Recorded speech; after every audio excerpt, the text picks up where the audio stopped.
Well, hello guys!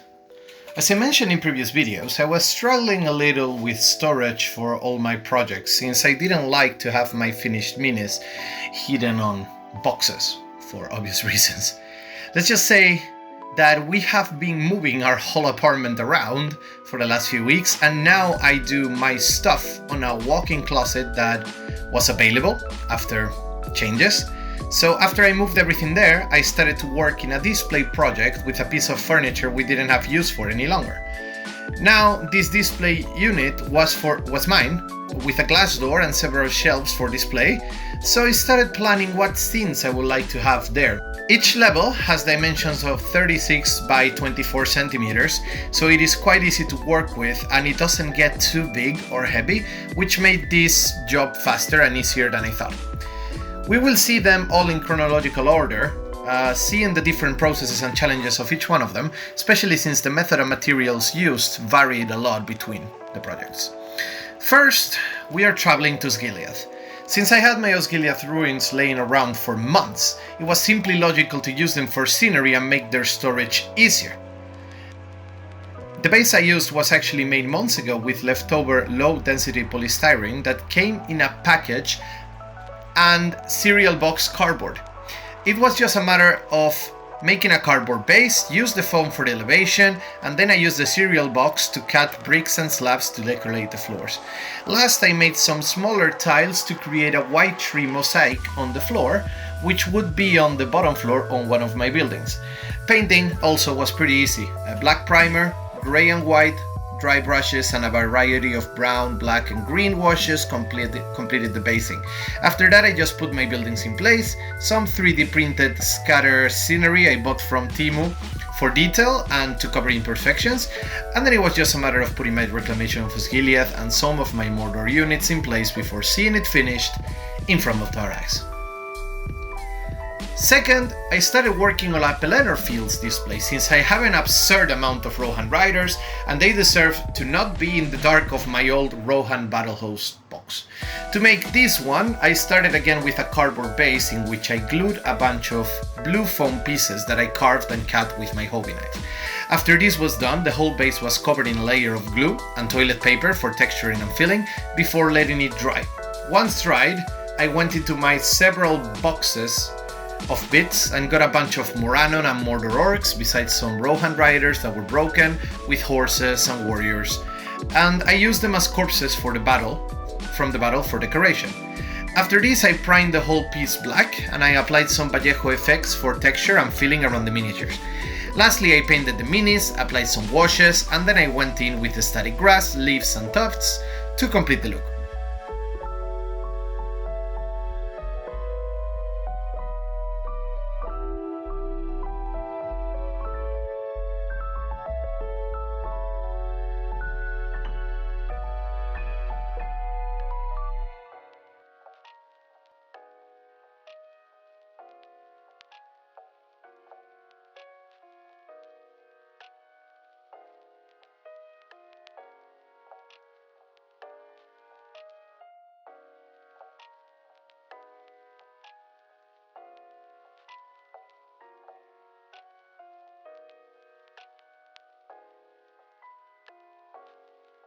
Once the whole process was done, it was just a matter of placing most of my Rohan riders and royal guards, Theoden, Eowyn, and my custom captains, and some orcs to face them, led by Gottmog and his enforcer, and it was done and ready. Gottmog was actually moved after, so don't get too attached to him being here.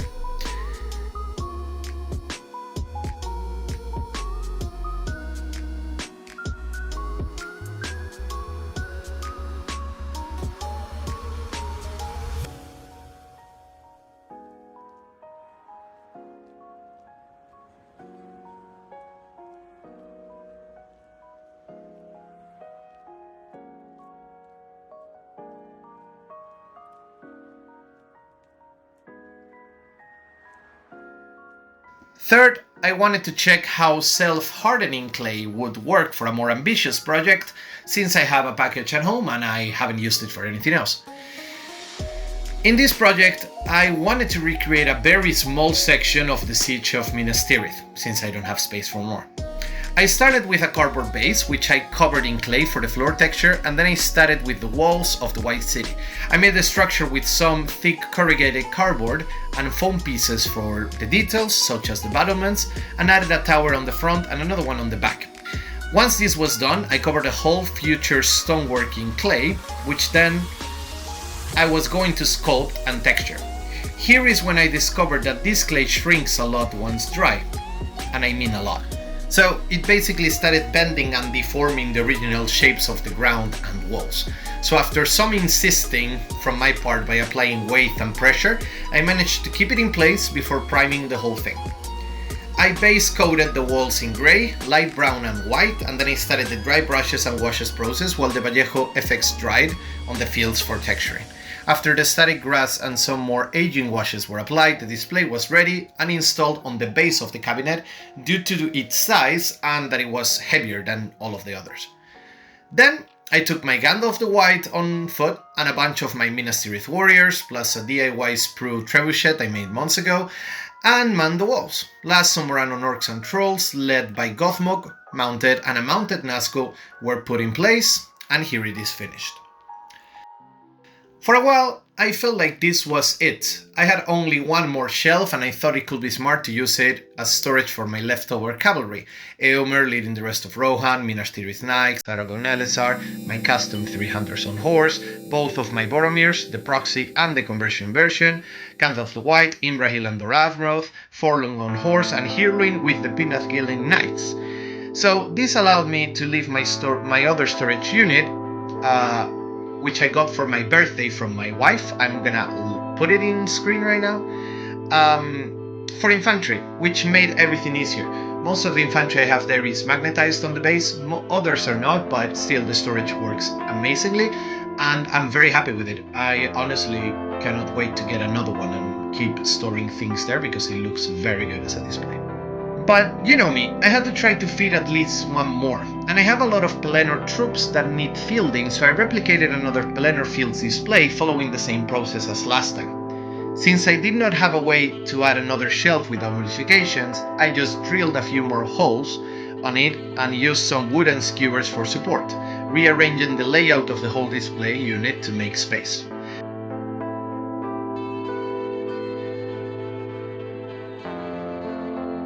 Basically, I brought down the one with the cavalry and I put this one over on the new holes that were made because it was going to be lighter. Sadly, the process of making most of this display hasn't been saved because I was recording, but my camera died, ran out of battery as I was doing it, so we lost a lot of it, but still, it's pretty easy to do.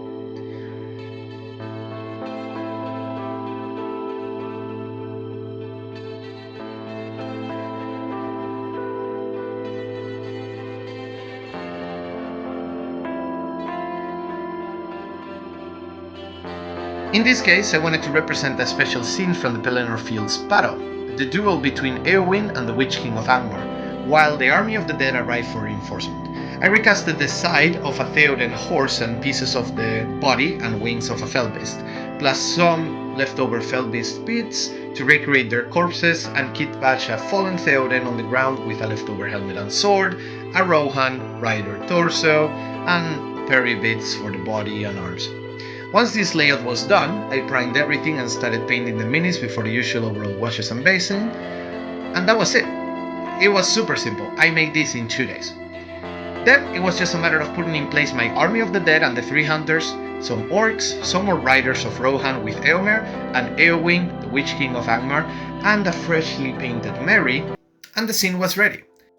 So very proudly, I can show you the final result of this display.